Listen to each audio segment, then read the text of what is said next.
Some of y'all remember July 21st, 1983, the night Diana Ross performed for free in Central Park, and Mother Nature decided to test whether Diana was really a superstar or just another entertainer.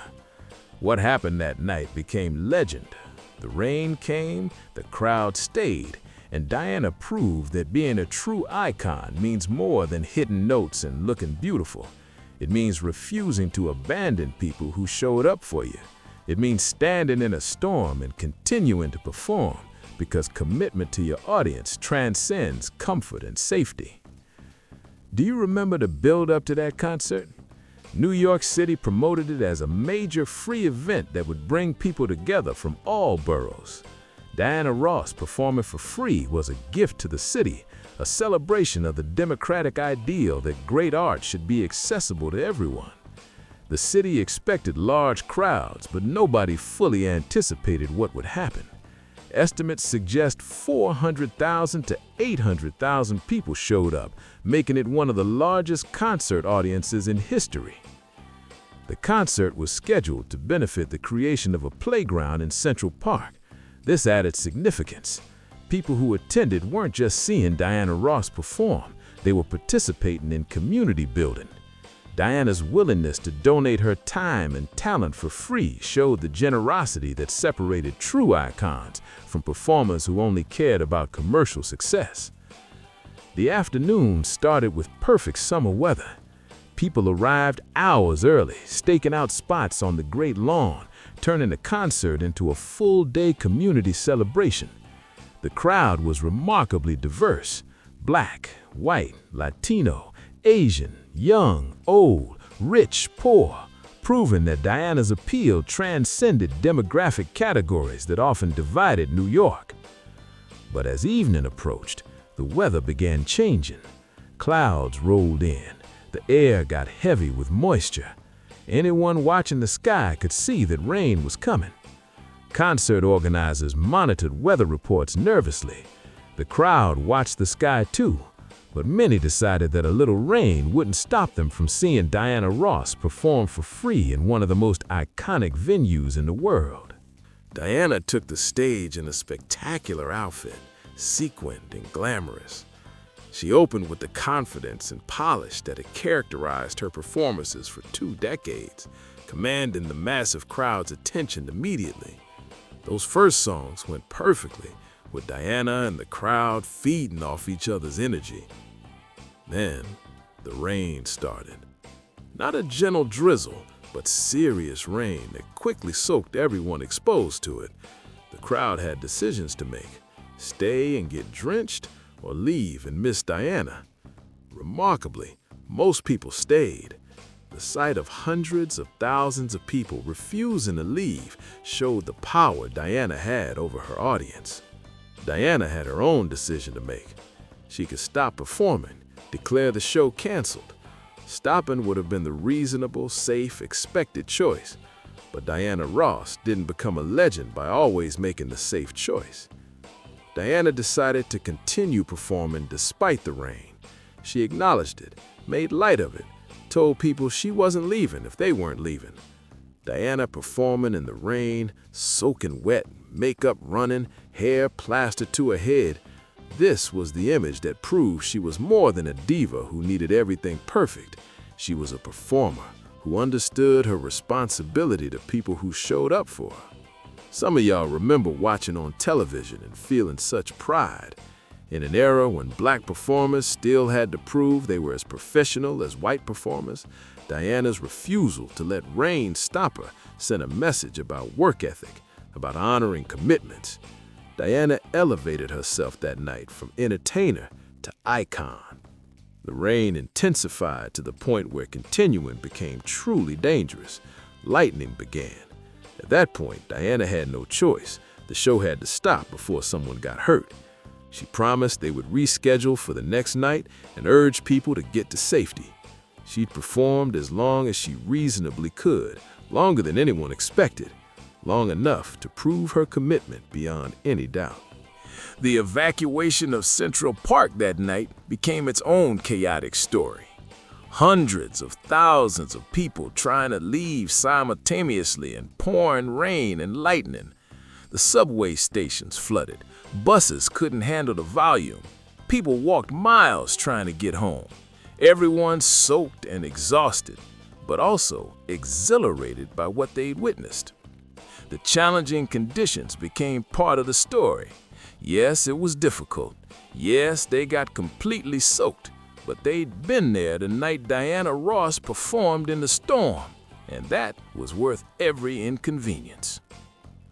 Do you remember the next day, July 22nd, when Diana and the organizers rescheduled the concert for that evening and people had to decide whether to go back? Some people were too exhausted. Others wouldn't have missed it for anything. They'd been part of something historic and wanted to see how the story ended. New people came too, having heard what happened. The crowd for the second night was still massive. The weather on July 22nd was beautiful. Perfect summer evening conditions. Diana took the stage determined to give the audience the full performance they'd been denied. Determined to prove that when Diana Ross made a commitment, she kept it. The concert went off perfectly. The sound worked properly. Everyone stayed dry. It felt like a victory over the chaos that had tried to stop a community celebration. The media coverage focused heavily on the drama of the first night. Photographs of Diana performing in the rain with her hair soaked and makeup running became iconic. They showed her stripped of the usual glamour, looking almost vulnerable, but also incredibly strong. These images circulated widely, becoming some of the most famous photographs of her career, precisely because they showed something real breaking through the carefully constructed diva image. We're already working on a video about what Diana Ross taught black girls about self-worth, the confidence, the grace under pressure, and the lesson that you could come from nothing and still deserve everything. Press the subscribe button now so you don't miss it. Black audiences responded to the Central Park concerts with particular pride, seeing Diana's perseverance in the rain as reflecting values the community held dear. Not quitting when things got difficult, honoring your commitments regardless of obstacles. Diana standing in that rain became a metaphor for black resilience, for the determination that had carried the community through centuries of challenges, far more serious than bad weather. The charitable aspect, benefiting the playground construction, got somewhat lost in the drama, but the fundraising was successful. For years afterward, people could point to the Diana Ross Playground in Central Park, knowing that this permanent community resource existed because Diana had donated her time and talent. The technical challenges were significant. The sound system for a crowd of hundreds of thousands, the massive infrastructure.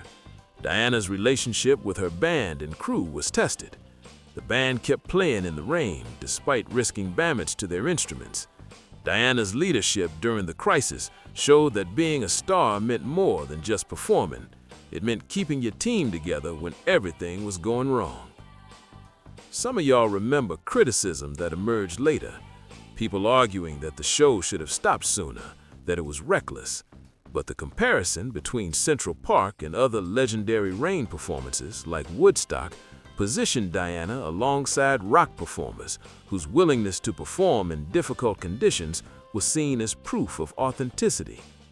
For Diana, whose image was sometimes criticized as too polished, the rain performance showed she could be tough and real, earning respect from people who'd previously dismissed her as just a pretty voice. The long-term impact of the Central Park concerts on Diana's career and public image was significant and overwhelmingly positive. The rain performance became a defining moment that people referenced when discussing Diana's legacy, proof that she was more than just a pop diva, evidence that she had substance and strength beneath the glamorous exterior. Every profile about Diana's career eventually includes that footage from Central Park 1983, making it as important to her legend as her work with the Supremes. Do you remember how the Central Park concerts changed conversations about Diana Ross in black communities? Before 1983, some people criticized Diana as too focused on crossover success, perhaps losing connection to black cultural roots. But this performance, a free concert for a diverse crowd, showing vulnerability while maintaining dignity, renewed appreciation for Diana among black audiences who might have felt ambivalent about her. The Diana Ross Playground that was built with funds raised from the concert became a lasting physical legacy. It served New York families for decades, providing a safe play space for children who might not have had other access to quality recreational facilities. The playground represented Diana's belief in giving back, her understanding that celebrity could be leveraged to create tangible benefits for ordinary people. Some of y'all remember hearing older relatives talk about being at Central Park, the way people treated it as a badge of honor, proof they'd witnessed something important. The weather chaos and Diana's perseverance made the story compelling, even the people who weren't fans, giving attendees an interesting story to tell for the rest of their lives. The technical achievement of producing concerts for such massive audiences in Central Park shouldn't be overlooked. The sound engineering required to reach hundreds of thousands of people spread across the Great Lawn was enormously complex. The lighting design had to work at a scale that dwarfed typical concert venues. The security and crowd management required coordinating hundreds of personnel. The production team deserved credit for making the concerts possible, even before weather added massive complications to their already difficult task. Diana's vocal performance during the rain on July 21st showed her technical skill and professionalism. Continuing to sing properly while soaking wet and dealing with equipment problems required discipline and talent that casual listeners might not fully appreciate. The rain affected sound quality, made it difficult to hear monitors, changed acoustics in unpredictable ways, and created physical discomfort that could have destroyed her vocal performance. Diana maintaining vocal quality under those circumstances showed she was a truly skilled performer, not just a personality with a pretty voice. The class dynamics of the Central Park concerts were interesting. The free admission meant working-class New Yorkers could attend alongside wealthier residents, creating a more diverse audience than Diana typically performed for. This democratic access was part of what made the concerts significant as cultural events, rather than just entertainment.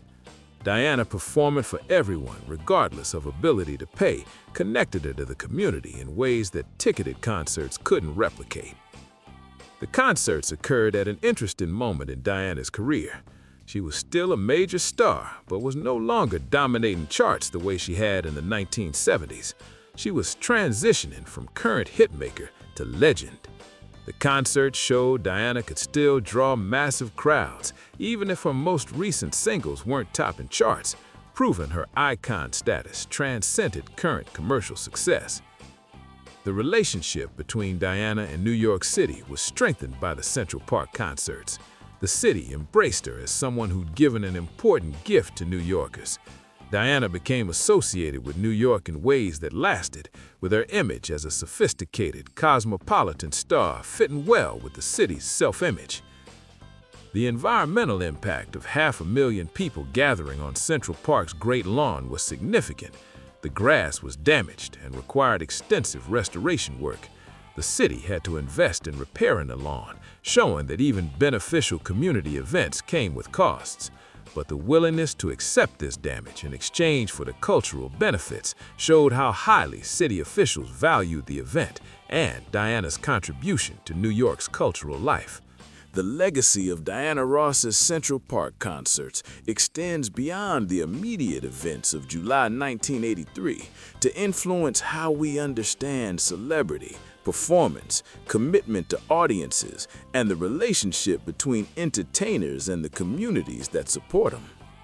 Diana's decision to continue performing in the rain became template for measuring whether performers were truly committed to their craft and their audiences, or whether they saw performances as transactions that could be canceled when circumstances became inconvenient. Do you remember comparing other performers to Diana's Central Park example, asking whether they would have continued performing in those conditions or whether they would have stopped as soon as rain started? This comparison became shorthand for distinguishing between true professionals who honored commitments regardless of circumstances and celebrities who performed only when everything was comfortable and convenient. Diana's standard was high, and few performers could claim they'd shown equivalent dedication under equivalent circumstances. The photographs and video footage from the rain performance have been used in countless retrospectives, documentaries, and Diana Ross biographies, becoming visual shorthand for her strength and professionalism. The image of Diana soaking wet but still singing, makeup running but still beautiful, hair plastered but still commanding the stage, these images transcended the specific moment to become iconic representations of Diana's character and career. The photographs were powerful because they showed vulnerability and strength simultaneously, luxury and reality existing together. The younger generation of performers who came up after 1983 learned about the Central Park concerts as examples of what real professionalism looked like, what commitment to audiences meant, what separates legends from just successful entertainers. Diana became reference point in discussions about work ethic, about respecting fans, about understanding that being a star meant accepting responsibilities along with adulation. The story was taught and retold as lesson in how to conduct yourself when everything goes wrong. Some of y'all remember feeling defensive of Diana when people criticized aspects of the concerts or questioned decisions that were made, feeling that those criticisms missed the bigger picture of what Diana had accomplished and how significant the Central Park performances were for establishing her icon status. The protective feelings fans had about the concerts showed how personally they'd taken Diana's performance in the rain, how much it had meant to see her refuse to abandon her audience, how the concerts had deepened the bond between Diana and people who supported her career. The financial aspects of the concerts, the costs, the sponsorships, the funds raised for the playground, were complex and not fully transparent to public, leading to some questions and controversies about exactly how money was spent and whether promised benefits fully materialized. These business complications didn't diminish the artistic and cultural significance of the performances, but they reminded everyone that even seemingly straightforward charitable events involved complex business arrangements that didn't always work out as clearly as public relations material suggested. The comparison between the chaos of July 21st and the success of July 22nd created an interesting narrative about persistence and completion. The story wasn't just about the rain performance. It was about Diana coming back the next night and finishing what she'd started, showing that temporary defeat or interruption didn't mean permanent failure. The two-night story arc provided a satisfying conclusion that a single-night rain performance wouldn't have offered, giving people the successful concert experience they'd hoped for, while also having the dramatic rain story to tell. The Central Park concerts influenced how other major stars approached free public performances, setting a standard for production values and showing that giving back to communities through free concerts could enhance rather than diminish a star's prestige. The concerts proved that free didn't mean lesser, that giving away your talent could be as important to legacy as commercial success, that the biggest stars could perform for everyone without losing their mystique or their value. The role of race in discussions about the Central Park concerts was sometimes subtle but always present. Diana's success in drawing such a massive, diverse crowd showed that Black artists could appeal to everyone. Her professionalism in difficult circumstances countered stereotypes about Black performers being unreliable or unprofessional. Her charitable commitment showed Black celebrities understood responsibility to give back to communities. The concerts became evidence in ongoing conversations about Black excellence and universal appeal. Looking back at Diana Ross's Central Park concerts reveals that the significance wasn't just in the rain performance or the massive crowds or even the successful fundraising for the playground. The significance was in the totality of the experience. The democratic access through free admission, the diversity of the audience, the charitable purpose, Diana's commitment to finishing despite obstacles, the physical legacy that outlasted the memories, and the demonstration that true icons are defined by character revealed under pressure as much as by talent displayed under perfect conditions. The concerts proved that Diana Ross was more than the sum of her hit records, more than her glamorous image, more than her troubled Supremes history or her complicated relationships. She was a performer who understood what she owed to people who supported her, a star who could be tough when necessary, a professional who delivered even when circumstances made it tempting to quit. Central Park 1983 was the night Diana Ross proved she was a legend, and everyone who was there or who heard about it understood they'd witnessed something that defined what being an icon really meant. Were you at Diana Ross's Central Park concert on that rainy July night in 1983, or did you attend the successful completion the next evening? Do you remember where you were when you heard about Diana performing in the rain and refusing to abandon her audience? Drop your memories in the comments below and let's celebrate the night Diana Ross proved she was more than just a beautiful voice. She was a legend. Hit that like button, and if you want to help us preserve the history of this golden era, including the moments that proved who our legends really were when tested, please subscribe.